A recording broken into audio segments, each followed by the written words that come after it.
आज चाहिँ म ट्र्याक्टर जोत्नको लागि खेतमा जाँदैछु।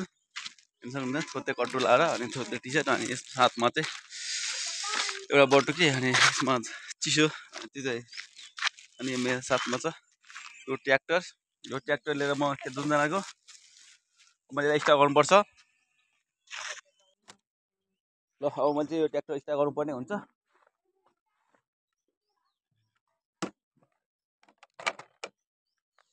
ट्र्याक्टर स्टार्ट गर्न चाहिँ यहाँ छ डेन्जर खतरा।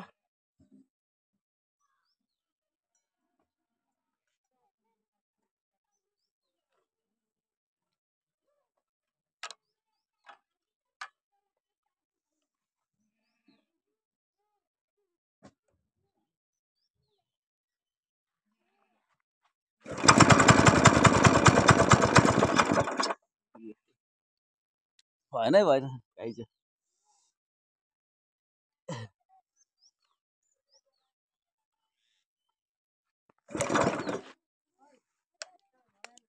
हुन्छ हुन्छ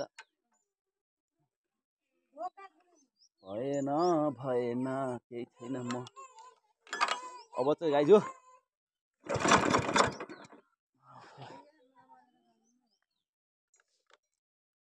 गाह्रो परिरहेको छ गाइजो।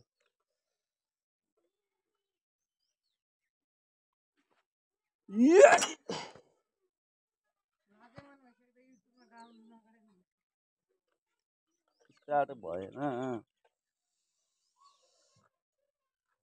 कहाँ गयो एकजना मान्छे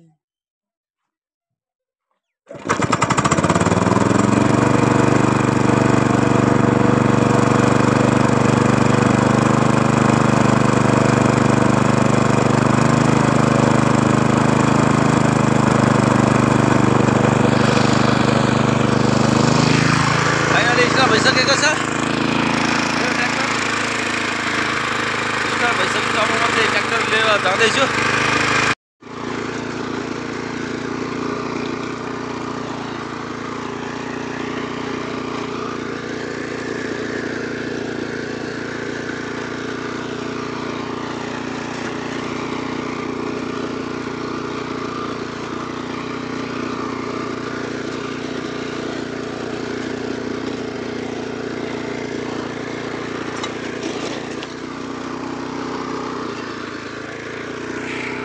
लागि यो ट्र्याक्टर जोत्नको लागि अब हेर खेती किसानी गर्नु परिहाल्यो।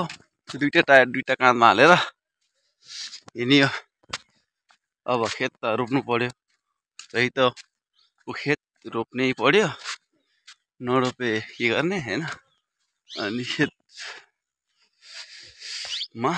धान रोप्नको लागि जोत्न यो ट्र्याक्टरको टायर चाहिँ काँधमा हालेर बोकिरहेको छु। गाह्रो छ मलाई। कोदाली र टायर बोकेर साबेल रोपाइ गर्न हिँडेको। सानो सानो मान्छेहरू माथिबाट कराइरहेछन्। टायर बोक्ने स्टाइल गजब छ हेर।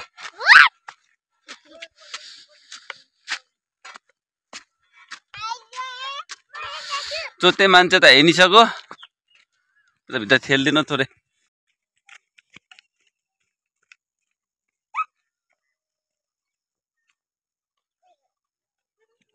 ल पाक्तुङ सर रोपाइमा हिँडेको हो।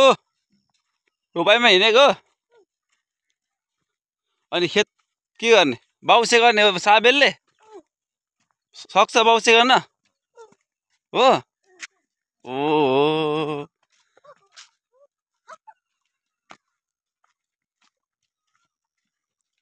हाम्रो सानो पुच्चे भाइ साबेल बोकेर बाउसे गर्छु भन्दै लागिरहेको छ अगाडि। म चाहिँ आइसकेको छु खेतमा। अब खेतमा आइसकेर अब यो भक्कु पेट्रोल चाहिँ मैले ट्र्याकमा हाल्नुपर्छ। अनि खेतहरू चाहिँ हालिरहेको छ हेर्न सक्नुहुनेछ तपाईँहरूले हेर्न सक्नुहुनेछ। उहाँ बिउकाइराख्नु भएको छ भने यता चाहिँ हालिरहेको छ। अब मेरो यहाँनिर छ ब्लेड ट्र्याक्टर हैन। अब यो ब्लेड ट्र्याक्टरमा चाहिँ मैले तेल हाल्नुपर्ने हुन्छ। अनि यो तेल चाहिँ यहाँ चाहिँ बुलेट ट्र्याक्टरमा मैले तेल हालिसकेपछि मैले यसमा अहिले हिले चक्का हाल्नुपर्ने हुन्छ। यो चक्का चाहिँ भाँसिने भएको कारणले यसलाई चाहिँ म निकालेर बाहिर राख्छु। अनि यतापट्टि हेर्न सक्नुहुन्छ यो बेसी खेतहरू चपक्क छ। यता साइडमा पानी पुगिसकेको छैन भने यो साइडमा पानी हालेको छ। यो साइडमा खेत धान रोप्ने कार्यक्रम सुरु भइसकेको छ भने म चाहिँ आइसकेको छु यहाँ ट्र्याक्टर जोत्नुको लागि। सबभन्दा पहिला तेल हाल्नु पऱ्यो है साथी। हो म चाहिँ मेरो बुलेट ट्र्याक्टरमा तेल हाल्दैछु। तेल बिना त कुनै काम छैन। खारीले पठाएको यो पानी हाल्दैछु ट्र्याक्टरमा।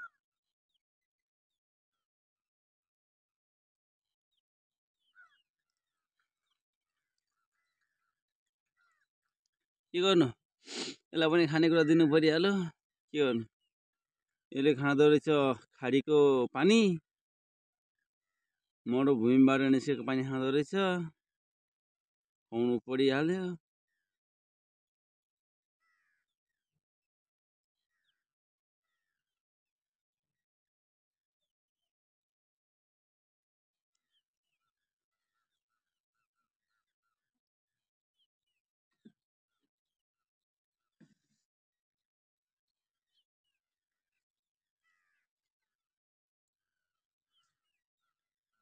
ल अहिलेलाई चाहिँ यति खाजा यसको एकछिनपछि खाजा दिनुपर्छ यसलाई।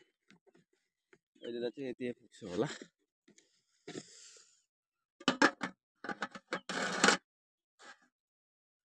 के होला सबैभन्दा ठुलो कुरा चाहिँ होइन, पानी रहेनछ खेतमा। अनि पानी लिन जानु पर्यो होइन। पानी लिनको लागि चाहिँ म यता यता कुलै कुला हिँडिराखेको छु। पानी त चाहिहाल्छ होइन, सक्नुहुनेछ। अनि कति रमाइलो ठाउँ छ होइन, गजब शान्त केटा भनेलाई कमेन्ट गर्छ कति राम्रो छ। पुरै पानी नपुगेको कारणले म चाहिँ पानी लिनको लागि ट्याङ्कीमा आएको छु। अनि ट्याङ्की पनि फुल ट्याङ्की भएको रहेछ होइन। मैले पानी चाहिँ खोलेर लानुपर्ने हुन्छ अब एकछिनमा। अब यो खोलेर लानै पर्छ, जसरी पनि लानै पर्यो। हेर्न सक्नुहुन्छ कति 100 लिटर पानी चाहिँ छ होला कि कति हजार लिटर पानी होला यो ट्याङ्कीमा। हेर्न सक्नुहुन्छ स्विमिङ पुल भन्दा पनि खतरा छ कि, यो ट्याङ्की फुल भइरहेको छ कि। अब यो ट्याङ्कीबाट चाहिँ मैले पानी थोरै खोलेर लान्छु।